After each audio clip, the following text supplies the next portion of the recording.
নমস্কার, স্পোর্ট নিউজে আপনাদের স্বাগত। 6টি ম্যাচ পর আবার হারের সরণিতে ফিরে এলো ইস্টবেঙ্গল। ইস্টবেঙ্গলের আজকে ভাঙা দল ছিল, ফল ক্রেসপো ছিলেন না। ধালালকে 12 মিনিটের মধ্যে মাঠ ছাড়তে হয়েছে, 10 জনে খেলতে হয়েছে। রেড কার্ড দিয়ে দেখেছেন জিকসন 43 মিনিটে।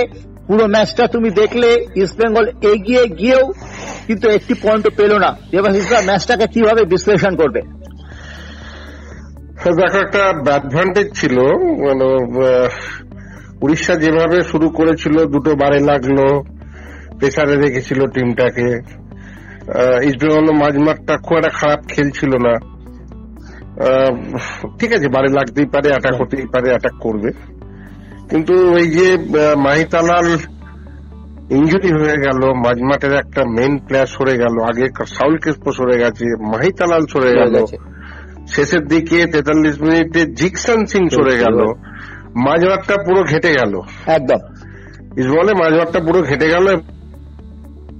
চেষ্টা করেছে, অনেক চেষ্টা করেছে, লড়াই করার চেষ্টা করেছে, ছেলেরা ট্রাই করেছে। কিন্তু আমি বলবো যে সেই একই কথা ঘুরে ফিরে বারবারই আসছে যে গোলকিপারের পার্টটা এত ভাইটাল পার্ট একটা ম্যাচে। সেখানে গোলকিপারদের যদি এই ধরনের গোল কনসিড করে, এদিকে অমরিন্দর সিং, ওদিকে প্রভু সুকান গিলি, এই গোলগুলো তো না হওয়ার কথা। ইস্টবেঙ্গল তো অমরিন্দর গোল খেলো, একটা বলের ফ্লাইট জাজ করতে পারে না। সে মানে হুরুনতাল বেরিয়ে গেল, আরমাতলার মতো বেরিয়ে গেল, বেরিয়ে গিয়ে বলে হাত লাগাতে পারলো না, পেটে লেগে বল পড়লো, গোল হয়ে গেল। ইস্টবেঙ্গল অ্যাডভান্টেজ। ওখান থেকে আবার তুমি দেখো ডান দিক দিয়ে যেই গিয়ে বলটা গোলে রাখতেও চাইনি, মানে সেন্টার করতে গিয়ে লেগে গেছে, ফার্স্ট পোস্টে মাথার উপর দিয়ে দাঁড়িয়ে দাঁড়িয়ে দেখছে, গোল হয়ে গেল। কি আশ্চর্য ব্যাপার! এখানে গোলকিপার আমি ইস্টবেঙ্গল যে গোলটা কনসিড করলো, একের যে গোলটি, একের গোল, আমি একটা গোলকিপার, আমি ফার্স্ট পোস্ট ছেড়ে দাঁড়িয়ে থাকবো চুপ করে? আর ও শুটও করেনি, ও জাস্ট সেন্টার করতে গেছে, সেন্টার করতে গিয়ে বাইরে আউটসাইড লেগে গোলে চলে গেছে বলটা। আমি জানি গোল খেয়ে গেলাম। তাহলে এইসব গোল যদি কনসিড করে, আরে ইস্টবেঙ্গল তো এক গোলে জিতছিল, ঠিক আছে, 10 জন হয়ে গেছে, তাও তো লড়ছিল, 1-1 হয়ে গেল। ম্যাচের টার্নিং পয়েন্ট বোধহয় গিলের ওই মহার্ঘ ভুলটি।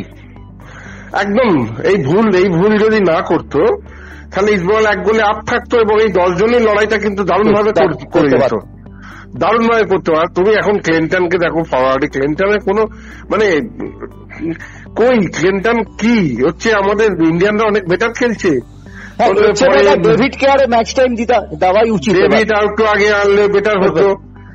পিবি বিষ্ণুকে তো সুযোগ দেওয়া হয়েছিল, কিন্তু ম্যাচ বের করার ক্ষমতা বা ম্যাচকে টেনে নিয়ে যাওয়ার ক্ষমতা এদের কোনো হয়নি। এদের সময় লাগবে, বাচ্চা ছেলে, কোন ম্যাচে কি খেলতে হয়, কোন একটা 1-1 ভালো বল পেয়েছিল, আগে ফিনিশ করতে পারতো, বারবার রিভাইজ করতে গিয়ে পায়ে পায়ে জড়িয়ে গেল।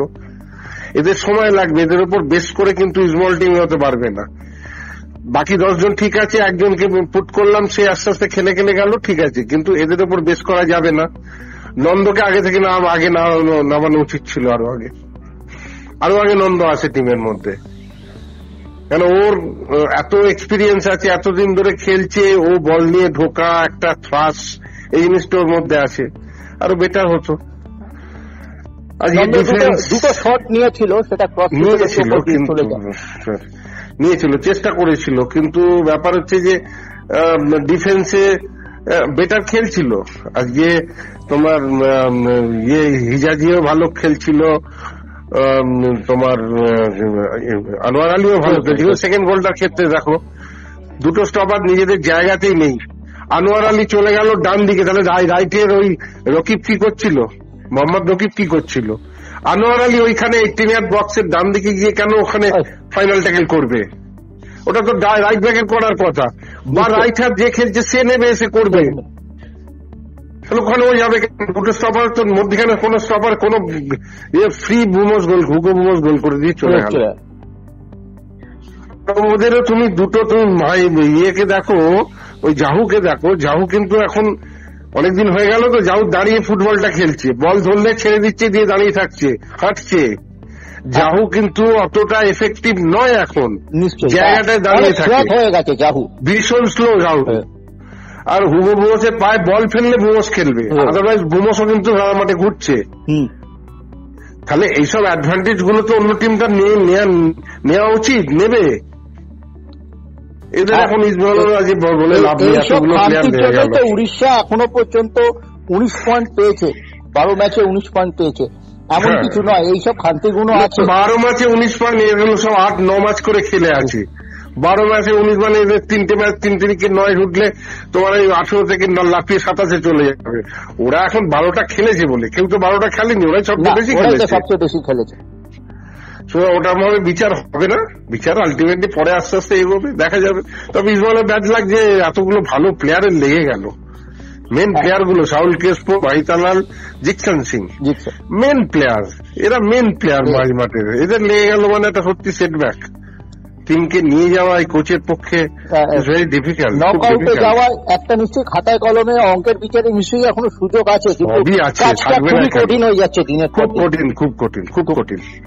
এই টিমটাকে নিয়ে যাওয়া খুব কঠিন, very very very very very tough. চেষ্টা করছেন উনি, চেষ্টা, ওনারও কিছু করার নেই।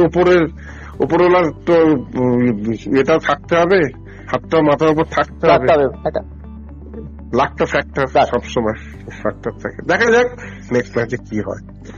অনেক ধন্যবাদ দেবাশিস দা আমাদের সঙ্গে তোমার মূল্যবান অভিমত শেয়ার করার জন্য।